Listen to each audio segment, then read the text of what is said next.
അപ്പൊ നമ്മുടെ day in my ലൈഫിന്റെ സെക്കൻഡ് പാർട്ട് കാണാം. ഫസ്റ്റ് പാർട്ട് കാണാത്തവര് യൂട്യൂബ് ചാനലിൽ ഒന്ന് കയറി നോക്കണേ. അങ്ങനെ ഞങ്ങൾ അങ്കത്തട്ടിലേക്ക് ഇറങ്ങി. അങ്ങനെ വന്നിരുന്നതും തുടങ്ങി പണി. ഇത്തിരി അധികം നേരം ഇരിക്കണ കാരണം ഞാൻ അധികം വലിയ അടിയൊന്നും കൊടുത്ത് വഴക്കിടാനൊന്നും നിന്നില്ല. അല്ലെങ്കിൽ ബോറടിക്കുവേ. അപ്പൊ അത് കാരണം ഞങ്ങളങ്ങനെ ഒരു മണിക്കൂറൊക്കെ ഇരുന്ന് പഠിച്ചിട്ടുണ്ടാവും. അത് കഴിഞ്ഞ് ഞങ്ങൾ ക്ലീനിങ് പരിപാടിയിലേക്ക് കടന്നു. അപ്പൊ നമ്മളിവിടുന്ന് ഷിഫ്റ്റ് ചെയ്യണ കാരണം നമുക്ക് കുറച്ച് സാധനങ്ങൾ അഴിക്കാനും കാര്യങ്ങളൊക്കെ ഉണ്ടായിരുന്നു. അപ്പൊ ഞായറാഴ്ച നമ്മളെല്ലാ സാധനങ്ങളും കൊണ്ടുപോകും. അപ്പൊ അതിന് വേണ്ടിയിട്ട് നമ്മൾ കുറച്ചേശ്ശെ ഒതുക്കി വെക്കുകയാണ്. അപ്പൊ എന്നെ സഹായിക്കാനായിട്ട് ഒരാളുണ്ട്. മറ്റാള് തല്ലൂടി പോയി. പിന്നെ ആള് വന്നില്ല. അപ്പൊ ഇത് അഴിച്ചെടുക്കുമ്പോഴുള്ള ആളുടെ ഒരു സന്തോഷം നോക്കിയോളൂ ട്ടോ. അവനാണ് എല്ലാം ചെയ്തേ എന്നുള്ള രീതിയിലാണ് അവന്റെ ഒരു ചിരി കാണുന്നത്. അങ്ങനെ നമ്മുടെ ഡ്രസ്സുകളുടെ സ്റ്റിച്ച് ചെയ്യാനുള്ളത് അതൊക്കെ ഒരു കവറിലാക്കി എടുത്ത് വെക്കുകയാണ്. പിന്നെ അത് ഒതുക്കി വെച്ച് കഴിഞ്ഞപ്പോഴാണ് ഞാൻ ആലോചിച്ചത് അത് ആകെ ചുളുങ്ങി പോവുമല്ലോ എന്ന് വിചാരിച്ചു. ഇനിയിപ്പോൾ ഒരാഴ്ചയും കൂടി ഉണ്ട് സാധനങ്ങൾ കൊണ്ടുപോകാൻ വേണ്ടി. അപ്പോൾ നമ്മൾ കുറച്ച് ഓരോ റൂമായിട്ട് നമ്മളിങ്ങനെ ഒതുക്കി ഒതുക്കി വരിക. ഈ കവറ് ഭയങ്കര നല്ലതാട്ടോ. ഇത് നമ്മൾ എയറൊക്കെ കളഞ്ഞ് വെച്ച് കഴിഞ്ഞാൽ നമുക്ക് അത്യാവശ്യം സ്പേസ് ഒക്കെ സേവ് ചെയ്യാൻ പറ്റും. ഇതിന്റെ കൂടെ ഒരു പമ്പും കൂടി വരുന്നുണ്ട്. അപ്പോൾ ആ പമ്പ് വെച്ച് നമ്മൾ അടിക്കാന്ന് വെച്ച് കഴിഞ്ഞാൽ എയർ മുഴുവൻ പോവും.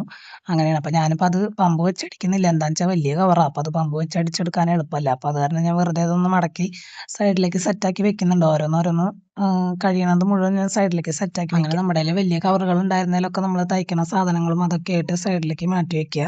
അപ്പൊ വേറൊരു കവറും കൂടി കിട്ടി. ഇത് ഞാൻ സാരിയൊക്കെ വെക്കാൻ വേണ്ടിയിട്ട് വാങ്ങിച്ചൊരു കവറായിരുന്നു. നല്ല ഹെൽപ്ഫുൾ ആണ്. പക്ഷെ അത്രയും വലിയ ക്വാളിറ്റി ഇല്ല. ഞാൻ മീഷോന്നാണ് വാങ്ങിച്ചിട്ടുണ്ടായിരുന്നത്. ഹാൻഡിൽ വിത്ത് കെയർ എന്ന് പറഞ്ഞ പോലെ നമുക്ക് ഉപയോഗിക്കാന്ന് വെച്ച് കഴിഞ്ഞാൽ നമുക്ക് നന്നായി ലാസ്റ്റ് ചെയ്ത് നിൽക്കും. പിന്നെ സ്റ്റിച്ചൊക്കെ വേഗം വിടും. അപ്പൊ നമ്മളൊന്ന് മെഷീൻ ഉണ്ടെങ്കിൽ ഒന്ന് തയ്ച്ചു കൊടുക്കാന്ന് വെച്ച് കഴിഞ്ഞാൽ നമുക്ക് കുഴപ്പമില്ല. ഒന്നുകൂടി കുറച്ച് നാളും കൂടി ലാസ്റ്റ് ചെയ്ത് നിൽക്കും. അപ്പൊ ഒരാൾ അടിക്കാൻ വേണ്ടി ചൂലൊക്കെ എടുത്തിട്ട് വന്നിരിക്കുക. അങ്ങനെ ആളുടെ അടിയൊക്കെ കഴിഞ്ഞ് ഞങ്ങൾ ഫുഡ് കഴിക്കാനായിട്ട് ഇരുന്നു. അപ്പോഴേക്ക് ഏകദേശം ഒരു 2 മണിയൊക്കെ ആയിട്ടുണ്ടായിരുന്നു.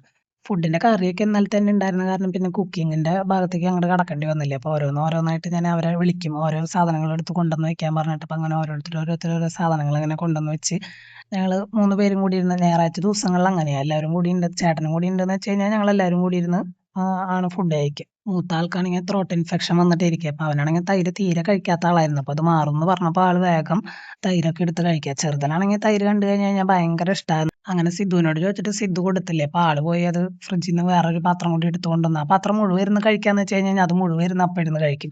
ചോറുണ്ണില്ല. ഇങ്ങനെ ഈ തൈര് ഇങ്ങനെ ഇരുന്ന് കഴിക്കാൻ ഭയങ്കര ഇഷ്ടമാണ്. ഞാനും അങ്ങനെ തന്നെയാണ്. എനിക്ക് ഈ കട്ടിത്തൈര് ഇങ്ങനെ യോഗേട്ട് കഴിക്കാൻ ഭയങ്കര താല്പര്യം. ഞാനും അവനെ പ്രസവിക്കുന്ന സമയത്ത് ഞാൻ തൈരായിരുന്നു കൂടുതൽ കഴിച്ചിരുന്നത്. അത് കാരണം തോന്നുന്നുണ്ട് അവനും അങ്ങനെയായത്. പിന്നെ ഞങ്ങൾ കുറച്ച് നേരം ഉറങ്ങാമെന്ന് വിചാരിച്ചു. അപ്പൊ അങ്ങനെ ഉറങ്ങാൻ വേണ്ടി പായൊക്കെ വിരിക്കുന്ന ഒരു ഇതാണ്. പായ വിരിക്കണതൊക്കെ വെറുതെയാണ്. പായലൊന്നും കിടന്ന് ഉറങ്ങില്ല ഒറ്റാളും.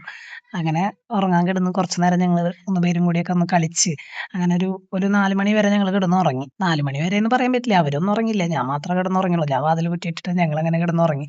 അത് കഴിഞ്ഞൊരു 4 മണിയായപ്പോൾ ആളെന്നെ ഒന്ന് എണീപ്പിക്കുക. അതാണ് കാണുന്നത്. നമ്മുടെ മുഖത്ത് തന്നെ വന്ന് കിടന്ന് ഇങ്ങനെ ഓരോന്ന് കാണിച്ച് ഇങ്ങനെ എന്നെ എണീപ്പിക്കുകയാണ്. അങ്ങനെ ഞങ്ങൾ ചായയൊക്കെ വെച്ചു. ചായ വെച്ചിന്ന് സ്പെഷ്യലായിട്ട് ഒന്നും ഉണ്ടായിരുന്നില്ല. അപ്പൊ ആ കൊള്ളി വറുത്തത് അത് ഞങ്ങൾക്ക് ഭയങ്കര താല്പര്യമുള്ളത്. ഇപ്പൊ ഞങ്ങൾക്ക് കുറച്ച് ദിവസമായിട്ട് ഞങ്ങൾക്ക് ഇപ്പോൾ ഒരു പരിപാടി ഉണ്ട്. അങ്ങനെ ഒന്നും ഇല്ലാന്നുണ്ടെന്ന് വെച്ച് കഴിഞ്ഞാൽ കൊള്ളി വറുത്തത് വാങ്ങിക്കണ ഒരു പരിപാടി ഉണ്ട്. നമുക്കിന്ന് അമ്പലത്തിൽ നമ്മളുടെ വകയായിരുന്നു ചുറ്റുവിളക്ക് ഉണ്ടായിരുന്നു. അപ്പോൾ വൈകിട്ട് ഞങ്ങൾ അമ്പലത്തിലൊക്കെ പോയി ഒരു 5:30 ആയപ്പോൾ പോയിട്ട് പിന്നെ ഞങ്ങൾ തിരിച്ചു വന്നപ്പോൾ ഏകദേശം പൂജയൊക്കെ കഴിഞ്ഞ് പ്രസാദമൊക്കെ വാങ്ങിച്ചിട്ടാണ് പിന്നെ ഞങ്ങൾ തിരിച്ചു വന്നത്. തിരിച്ചു വന്ന് ഞങ്ങൾ ഫുഡൊക്കെ കഴിക്കാനായിരുന്നു. ഫുഡൊക്കെ കഴിക്കാനിരുന്നപ്പോൾ കാർത്തിക് തല്ലുകൂടിയിട്ടിരിക്കുകയാണ്. മുട്ട ഉണ്ടാക്കിയപ്പോൾ എന്തോ ഒരു കാരണം പറഞ്ഞ ആള് തല്ലുകൂടി ഇങ്ങനെ ഇരിക്കുക. അപ്പൊ ആൾക്കാണെങ്കിൽ വേണമെന്നുണ്ട്. കുറച്ചേശ്ശെ ഇങ്ങനെ തോണ്ടി തോണ്ടി നിൽക്കുക. ചേട്ടനാണെങ്കിൽ പറയുന്നുണ്ട് നല്ല ടേസ്റ്റ് ഉണ്ട് എന്നൊക്കെ പറഞ്ഞ് ഇങ്ങനെ നിന്നപ്പോൾ ആൾക്ക് കുറച്ചേശ്ശെ കഴിക്കണം എന്നുണ്ട്. ഞാൻ വലിയ കാര്യമായിട്ട് മൈൻഡ് ചെയ്യാൻ നിന്നില്ല. കുറച്ച് കഴിയുമ്പോൾ അവൻ തന്നെ സെറ്റായി വരുന്നത് എനിക്കറിയായിരുന്നു. അവനാണെങ്കിൽ ഫുഡ് കഴിക്കാൻ അങ്ങനെ മടിയൊന്നും ഇല്ലാത്ത ടൈപ്പാ. അപ്പൊ അത് കാരണം അവൻ തന്നെ വന്ന് കുറച്ച് കഴിയുമ്പോൾ അവൻ തന്നെ കഴിച്ചോളും എന്ന് വിചാരിച്ച് ഞാൻ പിന്നെ വലിയ കാര്യമായിട്ട് നോക്കാൻ നിന്നില്ല. ഞാൻ വിളിക്കാണ്ടായപ്പോ പതുക്കെ തന്നെ ആള് തന്നെ ഇങ്ങനെ ഇറങ്ങി വരികയാണ്. വന്നിരുന്ന് അങ്ങനെ ഫുഡൊക്കെ കഴിച്ച് കഴിഞ്ഞു. പിന്നെ കുറച്ചധികം തുണികൾ മടക്കി വെക്കാനുണ്ടായിരുന്നു. അപ്പൊ സിദ്ധു എന്നെ ഹെൽപ്പ് ചെയ്യണം അതൊക്കെ മടക്കി വെക്കാൻ. അവന്റെ ചെറിയ ചെറിയ സാധനങ്ങളൊക്കെ ഞാൻ അവന് ഇട്ട് കൊടുക്കും. അതൊക്കെ അവൻ തന്നെ മടക്കി വെക്കും. ചെറിയ ആളങ്ങനെ വലിയ കാര്യമായിട്ട് വരാറില്ല ഹെൽപ്പ് ചെയ്യാൻ. പക്ഷെ ഇന്നിപ്പോ ചേട്ടൻ മടക്കി വെക്കുന്ന കണ്ടിട്ട് എന്തോ ആൾക്കും കൂടി തോന്നിയിട്ട് ആളും കൂടി വന്നിട്ടുണ്ടായിരുന്നു മടക്കാൻ. അപ്പൊ അത് ചേട്ടൻ ഒരു ടവലൊക്കെ എടുത്ത് ആൾക്ക് കൊടുത്തേക്കാണ് മടക്കാൻ വേണ്ടിയിട്ട്. അങ്ങനെ രണ്ടുപേരും കൂടി ചേട്ടൻ പറഞ്ഞു കൊടുക്കും. അനിയനത് മടക്കി അങ്ങനെ മടക്കാൻ പഠിക്കുന്നതാണ് ഇപ്പൊ കാണുന്നത്. അങ്ങനെ ഞങ്ങൾ ഉറങ്ങാൻ പോയി. അപ്പൊ ഇന്നത്തെ വീഡിയോ ഇത്രയേ ഉള്ളൂ. അപ്പൊ ഇഷ്ടമായെങ്കിൽ ലൈക്ക് ചെയ്യണേ, കമന്റ് ചെയ്യണേ, സബ്സ്ക്രൈബ് ചെയ്യണേ.